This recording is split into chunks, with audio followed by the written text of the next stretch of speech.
ท่านผู้ชมทำอีนี้ไปทีลาวไทยสืบตองหัดแนนและเสริมขยายการพัวพันหัวมือสองฝ่ายโดยตอบสนองตามคำเสนอของพระธานทองลุนศรีสุริตประธานประเทศแห่งสาธารณรัฐประชาธิปไตยประชาชนลาวพร้อมด้วยภรรยาพระบาทสมเด็จพระวชิรเกล้าเจ้าอยู่หัวและสมเด็จพระนางเจ้าพระบรมราชินีแห่งราชอาณาจักรไทยได้เสด็จมาเยี่ยมยามราชกิจอยู่สาธารณรัฐประชาธิปไตยประชาชนลาวในระหว่างวันที่ 16-18 มีนาคม 2026 เพื่อสืบต่อเสริมขยายสายพัวพันมิตรภาพและการร่วมมือที่มีมูลเสื้ออันดีงามฐานบ้านใกล้เงินเคียงที่ดีและการเป็นครูร่วมยุทธศาสตร์เพื่อการเจริญเติบโตและการพัฒนาแบบยืนยงระหว่างประชาชนลาวและไทยให้นับแตกดอกออกผลยิ่งขึ้นในตอนเช้าของวันที่ 17 มีนาคม 2026 ที่พิธีต้อนรับอย่างเป็นทางการเป็นเกียรติให้แก่พระบาทสมเด็จพระวชิรเกล้าเจ้าอยู่หัวและสมเด็จพระนางเจ้าพระบรมราชินีแห่งราชอาณาจักรไทยพร้อมด้วยคณะได้จัดขึ้นอย่างอบอุ่นและสมเกียรติที่ทำเนียบประธานประเทศหลังจากนั้นประธานประเทศทองลุนศรีสุริตพร้อมด้วยภรรยาและพระบาทสมเด็จพระวชิรเกล้าเจ้าอยู่หัวแห่งราชอาณาจักรไทยพร้อมด้วยสมเด็จพระนางเจ้าพระบรมราชินีและคณะผู้แทนขั้นสูงของสองประเทศได้ดำเนินการพบปะสองฝ่ายอย่างเป็นทางการในโอกาสนี้ประธานประเทศทองลุนศรีสุริตได้แสดงความยินดีต้อนรับอย่างอบอุ่นและตีราคาสูงต่อการเสด็จมาเยี่ยมยามครั้งนี้ซึ่งเป็นความหมายที่มีความหมายสำคัญทางด้านประวัติศาสตร์แห่งการพัวพันลาวไทยที่ส่องแสงให้เห็นถึงความมุ่งมา่ปรารถนาของประชาชนสองประเทศเพื่อสืบต่อเสริมขยายการพัวพันร่วมมืออันใกล้ชิดระหว่างสองประเทศในต่อหน้าให้นับแน่นแฟ้นยิ่งขึ้น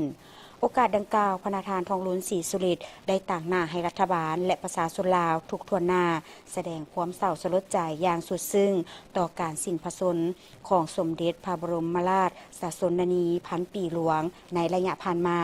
ซึ่งบ่เพียงแต่เป็นการสูญเสียแม่ผู้ยิ่งใหญ่ที่เป็นมิ่งขวัญเป็นที่เคารพหักและเทิดทูนสักการะบูชาของปวงชนชาวไทยทั้งชาติเท่านั้นแต่ยังเป็นการสูญเสียญาติมิตรที่ใกล้ชิดผู้ที่มีคุณงามความดีอันใหญ่หลวงของประชาชนลาวอีกด้วยนอกจากนั้นประธานประเทศแห่งสาธารณรัฐประชาธิปไตยประชาชนลาวยังได้ต่างหน้าให้รัฐบาลและประชาชนลาวแสดงความขอบใจอย่างสูงต่อบรรดาโครงการพระราชดำริของพระบรมวงศานุวงศ์แห่งราชอาณาจักรไทยทุกพระองค์ที่ได้นำเอาผลประโยชน์ตัวจริงมาสู่ประชาชนลาวก็คือการประกอบส่วนอันใหญ่หลวงเข้าในการพัฒนาสาธารณรัฐประชาธิปไตยประชาชนลาวโดยเฉพาะในแขนงการศึกษากสิกรรมและสาธารณสุขสองฝ่ายได้ตีราคาสูงต่อการพัวพันร่วมมือสองประเทศตลอดระยะ76 ปีผ่านมา19 ธันวาคม 1950 59 ธันวาคม 2026ซึ่งได้รับการเสริมขยายอย่างต่อเนื่องและมีผลสำเร็จอันสำคัญหลายด้าน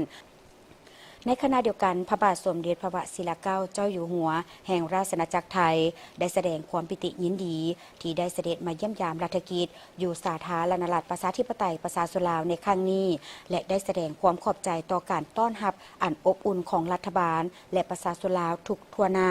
ซึ่งเต็มไปด้วยไมตรีจิตมิตรภาพและความเข้าอกเข้าใจซึ่งกันและกันพร้อมทั้งได้อวยพรให้สายพัวพันมิตรภาพและการร่วมมือที่มีมูลเสื้ออันดีงามฐานบ้านใกล้เฮือนเคียงที่ดีและการเป็นคู่ร่วมยุทธศาสตร์เพื่อการเจริญเติบโตและการพัฒนาแบบยืนยงระหว่างสองประเทศไทยลาวจงมั่นคงทะนงแกนตลอดกาลนาน